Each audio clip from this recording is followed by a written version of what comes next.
Maayong buntag mga ka-idol.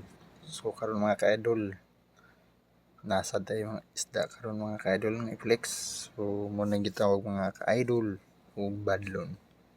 So medyo dako-dako gid siya mga ka-idol ug ang iyang kabug-aton mga ka-idol kay moabot siya og 2 ka kilo ug 9 gramos mga ka-idol. So hapit yun siya mag 3 ka kilo mga ka-idol.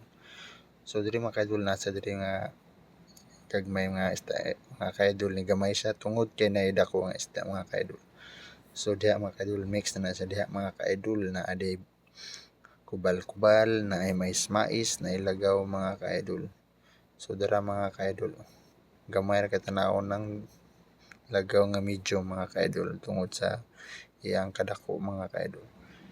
So kana mga ka-idol ibutang na siya sa ilalo mga ka-idol para dili madaot ang mga gagmayng isda nga bratugan niya. So ato na siyang ibutang sa lalom o so gikaluy-an na jud ang mga mananagat mga ka-idol besides sa maot nga panahon mga ka-idol kay hangin-hangin o medyo dako-dako gid ang mga balod ka-idol. Pero gikaluy-an jud sila.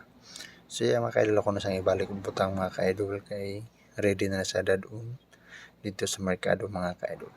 So dira mga ka-idol gamay kin mo tanawon ang mga lagaw, baga ug mais-mais mga ka-idol.